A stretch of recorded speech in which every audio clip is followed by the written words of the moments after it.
John Fetterman is a Bernie Sanders Democrat. He would be a disaster in the United States Senate because of his horrific policies, dangerous policies, frankly, un-American policies. The last thing I want is for him to be another vote for the Democrat caucus in that body. Last night, John Fetterman debated his Republican opponent, Dr. Mehmet Oz, and, well, because of what you're about to see, no one's talking about Fetterman's policies. No one's talking about how wrong he is on the issues. They're only talking about this. Hi, good night, everybody. No, here's what I think we have to fight about inflation here right now. That's what we need to fight about, inflation. And I believe that, again, my doctors, the real doctors that I believe in, they all believe that I'm ready to be served. That's like, he got his Pennsylvania house from his own inlays from a dollar. Mr. I do support fracking, and I support fracking, and I stand and I do support fracking. Okay. Now, we all have to make sure that everyone that works is able to, that's the most American bargain, that if you work full time, you should be able to live in dignity as well. True. That's what I believe. I don't ever recall in the Statue of Liberty did they say, take our tired, huddled masses and put them on a bus. There, everybody in Braddock, an overwhelming majority community of black community, all understood what happened. They understood what happened, and everybody agreed that. And whether it was a $50 tax break, about his farm in Montgomery County. So it's about supporting and helping, young earners. Young students. How exactly, Mr. Fetterman, do you propose doing that to make it more affordable for families? No, I just believe, making it that much more, it costs too much, and I believe providing the resources to reduce the tuition to allow families to be able to afford it. And they can't afford it anymore because of interest rates. I've talked to families. You want to cut Social Security. Mr. Fetterman, it's his turn for his closing. Yeah, of course, as you know by now, John Fetterman suffered a stroke days before the primary election, before he got that nomination, and, well, he needs help. And he shouldn't be running for Senate. I think that's clear.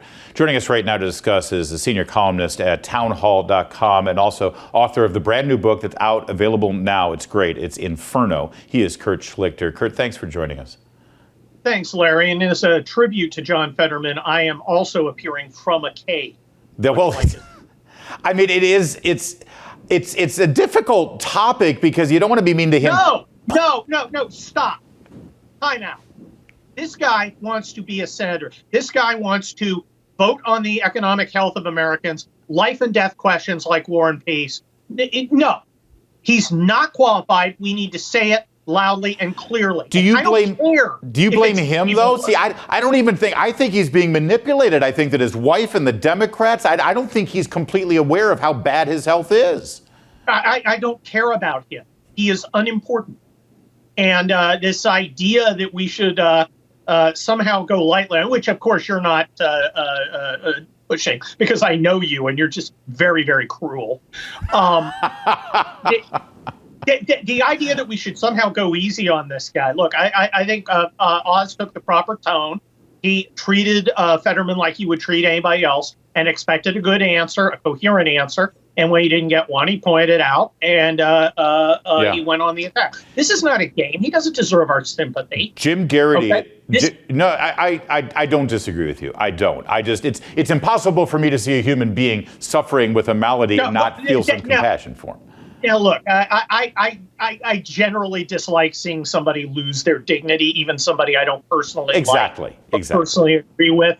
And but that doesn't matter. It doesn't. The aesthetics of it are unimportant. Right. What is important is that this leftist tool, and I mean that in the sense that he is being used to build something by a bunch of people manipulating him. Yes. Has no business running for office. Yeah, truest sense of the word. He is being used as a tool to reach an end. Jim Garrity in National Review makes a pretty compelling argument today where he says, listen, they lied from day one. The day after this stroke that he suffered, he went out, his statement was, hey, it was minor, I don't have any cognitive problems, I'm feeling fine, everything's great. The people of Pennsylvania have been manipulated, not just by the Fetterman they've been campaign, lied to, but by the media as well.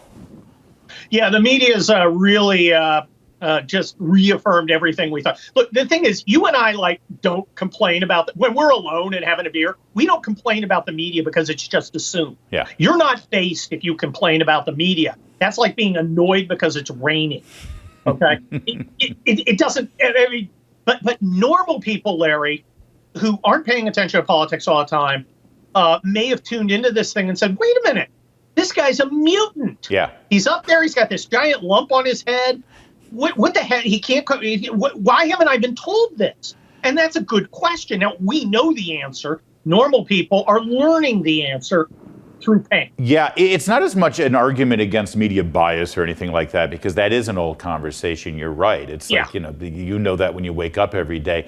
This is a great example, though, of how bad the media manipulation is, as Ben Domenech over at Spectator put out the other night, last night during this. It's like, they've been so blatantly lying about this. Can you pause for a minute and recognize all the other stuff they're lying to you about? I mean, I feel like this is a red pill moment for a lot of people.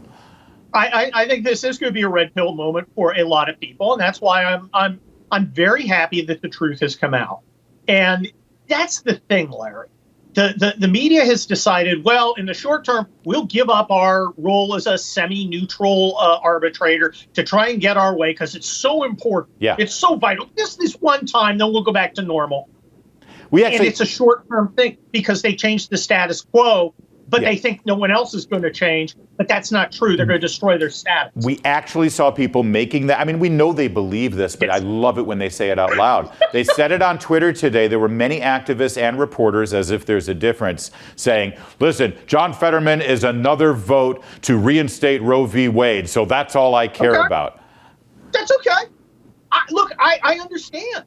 And if one of my guys had a stroke and it was him or a communist, I'd be for the guy with the stroke.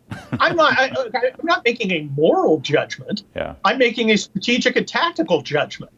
And they really screwed it. You know, if he had come out there and said, look, I got a lot of problems.